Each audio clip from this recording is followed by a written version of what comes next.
देखिए चित्रा जी, मैं चाहूंगा जैसे मैं शांत रहा, मेरा फीडर डाउन रहा, वैसे ही ये, ताकि आपकी डिबेट जो हो रही है उसमें अब कम से कम अपना अपना पक्ष सब लोग रहे। अब मैं बताना चाहता हूं महोदय, लालू प्रसाद यादव जी पे आरोप हमने लगाया था, क्या बात करने का प्रयास करें? आरोप है क्या? वो सजाए याफ्ता है, इतना झूठ नहीं बोलना चाहिए।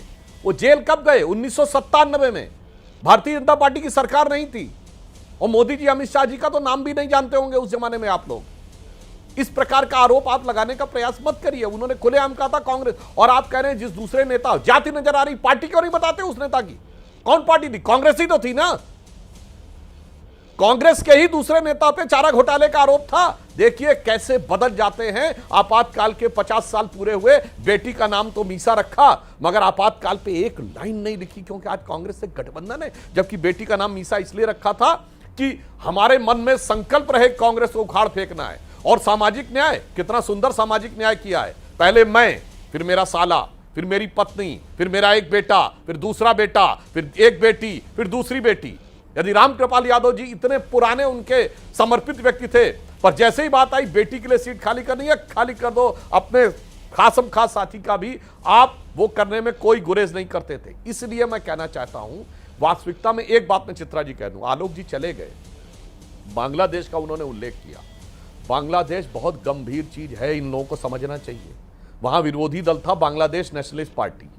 वो जब सत्ता में थे तो उन्होंने जमाते इस्लामी को लेजिटिमेसी दी थी 2001 में, और कैबिनेट में साथ दिया था। उसके बाद जमाते इस्लामी इतना ताकतवर हो गया कि आज 20 साल के बाद बीएनपी कहीं नहीं है, दिखाई पड़ता कहीं खालिदा जिया। अब आइए, उसके बाद इन्होंने चुनाव का बहिष्कार किया बीएनपी ने। जब शेख हसीना जीत के आई, उन्हें लगा कि बहिष्कार करेंगे और जन समुदाय हमारे साथ होगा। भाई आंख खोल के देखो, आज वहां पर जमाते इस्लामी है, कट्टरपंथी तंजीमें हैं, बीएनपी नहीं है। याद रखो मेरे भाई, चिंगारी का खेल बुरा होता है। अब औरों के घर में आग लगाने का खतरा, सपना अपने घर में ही सदा खरा होता है। और तेजस्वी यादव जी और इंडी गठबंधन जो बाबा साहब अंबेडकर के संविधान की इबारत को इमारत शरिया में बदलना चाह रहे हैं, यह बहुत खतरनाक खेल है। बांग्लादेश उसका उदाहरण है। मैं नफरत की बात नहीं कर रहा हूं भाई साहब, नफरत का खेल वो है, सरतन से जुदा नफरत नहीं है, सेकुलरिज्म का सुंदर संगीत है ना? क्यों सर? इसी जय श्री राम एक युद्ध घोष है, वॉर क्राई है, और सरतन से जुदा, बोलिए नफरत का है कि नहीं? बोलिए, हैसियत नहीं है बोल के दिखा दें। सरतन से जुदा नफरत का डायलॉग है कि नहीं? बोलो मेरे भाई।